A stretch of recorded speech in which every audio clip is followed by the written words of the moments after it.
আসসালামু আলাইকুম। আজকে দেখাচ্ছি দারুণ মজার চিংড়ি মাছ দিয়ে করলা ভাজি। আমরা প্রথমে তেলের মধ্যে পেঁয়াজ কাঁচামরিচ দিয়ে একটু ভেজে নিয়ে চিংড়িতে সামান্য একটু লবণ, হলুদ, মরিচ করে দিয়ে মাখিয়ে আমরা তেলের মধ্যে দিব, দিয়ে একটু ভেজে নিব।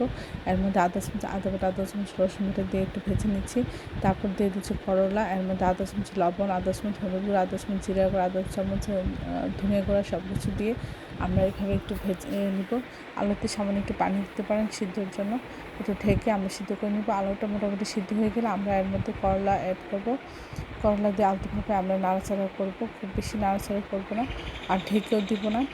তারপরে এভাবে আস্তে আস্তে যখন হয়ে যাবে আর নিচে যেন লেগে না যায়, বারবার একটু নাড়াচাড়া করবো, আর যেন প্রয়োজন হলে আমরা তেল দেব।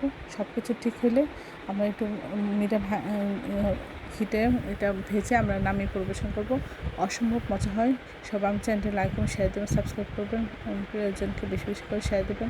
আমার চ্যানেলে সব রকমের রান্নার রেসিপি রয়েছে, আশা করে দেখবেন। আর করলা ভাজির এই অসাধারণ রেসিপিটা এইভাবে একবার হলে ট্রাই করবেন, তাহলে বুঝতে পারবেন এটা কতটা মজার হয়। আসসালামু আলাইকুম। আজকে দেখাচ্ছি সবার প্রিয় এবং পছন্দের করলা ভাজি। আমরা প্রথমে তেলের মধ্যে পেঁয়াজ কাঁচামরিচ দিয়ে একটু ভেজে নিচ্ছি, নিয়ে এর মধ্যে আদা চামচ আদা বাটা, আদা চামচ রসুন বাটা দিয়ে একটু ভেজে নিয়ে এর মধ্যে দিয়ে দিচ্ছি কেটে রাখা আলু কুচি, তারপরে আদা চামচ হলুদ গুঁড়ো, আদা চামচ ধনিয়া গুঁড়ো, আদা চামচ জিরা গুঁড়ো, আদা চামচ লবণ সব কিছু দিয়ে আমরা এভাবে আলুটা সিদ্ধ করে নেব। আলুটা মোটামুটি সিদ্ধ হয়ে গেলে আমরা এর মধ্যে দিয়ে দিব করলাটা একটু ভেজে নিয়ে কিছুক্ষণ ভাজা হলে মাঝখানে তেল দিয়ে আমরা এর মধ্যে একটা ডিম দিয়ে দিচ্ছি। কিছুটা সিদ্ধ হওয়ার পর আমরা একটু নেড়ে ছেড়ে ভাজির সাথে মিশিয়ে দিব। তারপরে এভাবে নাড়াচাড়া করতে করতে সব কিছু ঠিক আছে কিনা দেখবো, নিচে যেন লেগে না যায়, এই জন্য মাঝে মধ্যে নাড়াচাড়া করতে হবে, প্রয়োজন হলে তেল দিতে হবে। সব কিছু ঠিকঠাক থাকলে আমরা এটা নামিয়ে পরিবেশন করব। অসম্ভব মজা হয়েছিল। আশা করি আপনারা এই রেসিপিটা এভাবে একবার হলে ট্রাই করবেন।